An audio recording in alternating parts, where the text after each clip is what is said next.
लेकिन बैरिस्टर असदुद्दीन अवैसी ने जो पूरे मुल्क भर में गरीबों की, मजलूमों की, दलितों की, कमजोरों की जो आवाज उठाई है, सीमांचल ने उसका बड़ा समर्थन किया है और पूरा बिहार आज उसको समर्थन देने के लिए अब्दुल्ला सालिम को टिकट नहीं दिया, बहुत नाराज है, पार्टी छोड़ के चले गए।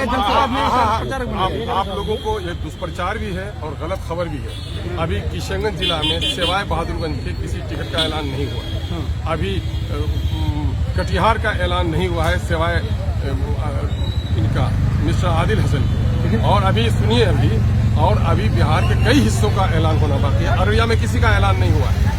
जब तक अभी ऐलान नहीं हुआ है, चूंकि मैं नॉमिनेशन की प्रक्रिया में था, ऐलान नहीं हुआ है। मैंने कहा कि 17 के बाद उसका ऐलान होगा।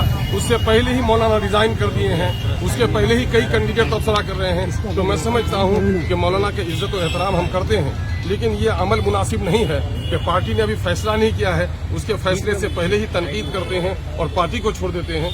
हमारे अररिया से एक साथी ने भी इस तरह की नाराजगी का इजहार किया है, जो मैं समझता हूं कि हमारे पार्टी डिसिप्लिन के बिल्कुल खिलाफ। जैसे आपके कार्यालय में बहुत सारे प्रत्याशी रो रहे हैं और किशनगंज कार्यालय में सुनो आदिल साहब और आपसे बहुत लगा रहे हैं। सुनिए मेरी बात जी। हम लोगों ने अपनी खुली तकरीर में कह दिया है कि मेरे हर एक विधानसभा क्षेत्र में 5, 7, 10 उम्मीदवार बने हुए और सबको कॉमन सिविक अल्लाह ने दी है, अक्ल सलीम दी है।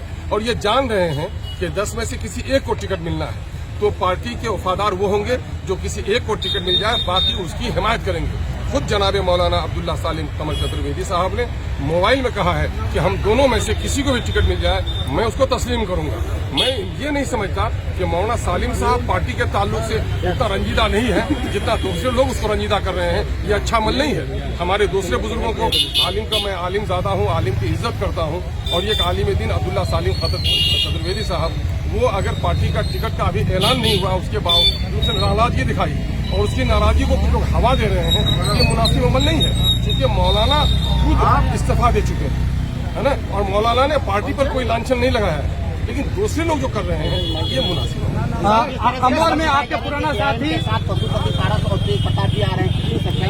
नहीं, बहुत हमारे साथ तो बहुत सारी पार्टियां आना चाह रही हैं, वो हमारे घटक दल के मशवरा के बात कर रहे हैं। जैसे कि अमर में पुराना साथी खुद महागठबंधन में इतनी सारी पार्टियां हैं, दीगर पार्टियों से क्या कहेंगे? भाई मैं कहा आज ये लोग इंटरव्यू दे रहे हैं, हमारा मुमकिन है इलेक्शन में वो भी इलेक्शन में तैयार हो जाए। ये अच्छी बात है ना कि हमारे साथी लोग अब लड़ने के लिए तैयार हैं।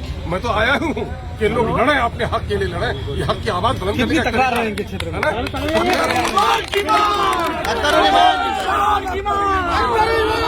हमें उम्मीद है कि हमारे जो पुराने साथी हैं वही लोग जोश में खड़े हो गए, लेकिन अंतिम वक्त में हमारा ही साथ देंगे। सर 2020 में अमर की जनता आपको कुर्सी पर बैठे 2025 में भी बैठाने के लिए तैयार है। अमर की जनता